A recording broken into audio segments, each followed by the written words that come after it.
అంటూ వచ్చిన వార్తల మీద ఆయన కామెంట్ తీసుకున్నాం. సార్, పీఆర్పీలో రాత్రి అరవింద్ దగ్గర జరిగిన ఒక సమావేశంలో పీఆర్పీని కాంగ్రెస్ పార్టీలో విలీనం చేస్తే బాగుంటుందనే ప్రతిపాదన కొంతమంది ఎమ్మెల్యేలు చేసినట్టుగా వార్తలు వచ్చాయి. అలా చేయడానికి అవకాశం ఉందా? చేస్తే కాంగ్రెస్ పార్టీ ఎలా స్పందిస్తుంది?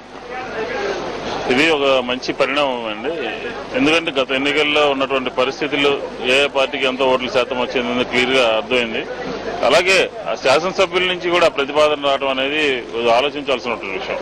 ముఖ్యంగా ఆ పార్టీ మీద గెలిచినటువంటి వ్యక్తులు ఇప్పుడు ఈ రోజు రాష్ట్రంలో జరుగుతున్నటువంటి రాజశేఖర్ గారి నాయకత్వంలో జరుగుతున్నటువంటి అభివృద్ధి సంక్షేమ కార్యక్రమాలు, అలాగే ఒక సరైనటువంటి పార్టీ ఇతర ప్రతిపక్షాలను ఎదుర్కోవడానికి గట్టిగా ఉన్న లీడర్షిప్ ఉన్నటువంటి పార్టీ అని చెప్పి భావించి అందులో ఉన్నటువంటి శాసనసభ్యులందరూ కూడా ఈ రోజు చిరంజీవి గారితో సహా అందరూ మొత్తం కాంగ్రెస్ పార్టీలో విలీనం అయితే బాగుంటుందని చెప్పి చేశారు.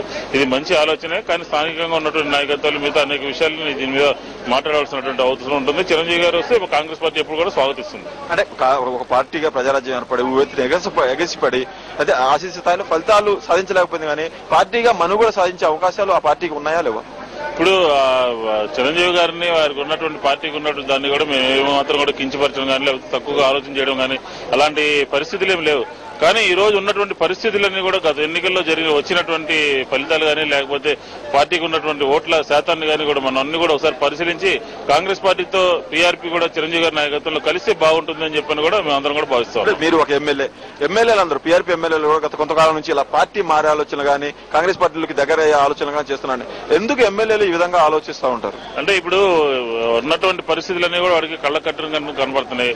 5 సంవత్సరాల్లో అధికారంలో ఉండి ఆ నియోజకవర్గంలో ప్రజలకి ఎటువంటి సహాయ సహకారాలు చేయాలి, లేకపోతే ప్రభుత్వం చేసేటువంటి సంక్షేమ కార్యక్రమాలు ఆ నియోజకవర్గంలో ఉన్నటువంటి ప్రజలకి అందే విధంగా ఏ విధంగా చూస్తే బాగుంటుంది అనే ఉద్దేశంలో ఎమ్మెల్యేలు ఉన్నట్టుగా కనబడుతుంది. కాబట్టి రాబోయే 5 సంవత్సరాల్లో వాళ్ళు గెలిచినటువంటి స్థానిక నియోజకవర్గాల్లో కూడా ప్రభుత్వం నుంచి కూడా మంచి సహాయ సహకారాలు అందాలంటే తప్పనిసరి ఉన్నటువంటి పరిస్థితులు ఏర్పడతాయి. కాబట్టి ఈ రకంగా ముందుకెళ్తే బాగుంటుందని చెప్పిన వాళ్ళందరూ ఆలోచిస్తున్నట్టుగా మనందరికీ కూడా తెలుస్తోంది. అంటే విపక్షాల్లో ఉన్న ఎమ్మెల్యేలకు ప్రభుత్వం నుంచి సహకారం లభించదనే అభిప్రాయం అన్ని పార్టీలో ఉందా? అలా ఉండడానికి అవకాశం ఉందా? అలా అని కాదు. ఇప్పుడు ప్రభుత్వ పక్షాలు ఉండడం ఇంకా మరింతగా అభివృద్ధి చెందడానికి, స్థానికంగా ఉన్నటువంటి సమస్యలన్నీ కూడా పరిష్కరించుకోవడానికి, అలాగే రాష్ట్ర ప్రభుత్వం నుంచి కానీ కేంద్ర ప్రభుత్వం నుంచి కానీ నిధులు సమకూర్చుకోవడానికి ఇలాగ అనేక కార్యక్రమాలు నిర్వహించడానికి ఆస్కారం ఏర్పడుతుంది. కాబట్టి ఈ విధమైనటువంటి ఆలోచన వచ్చినట్టుగా ఈ రోజు ఉదయం పేపర్లో చూడటం జరిగింది. ఏమైనప్పటికీ ఇది ఒక మంచి పరిణామం అని చెప్పని భావిస్తున్నాం. మొత్తానికి కాంగ్రెస్ పార్టీలో పీఆర్పీని విలయం చేయాలన్న ప్రతిపాదన కాంగ్రెస్ పార్టీ శ్రేణులు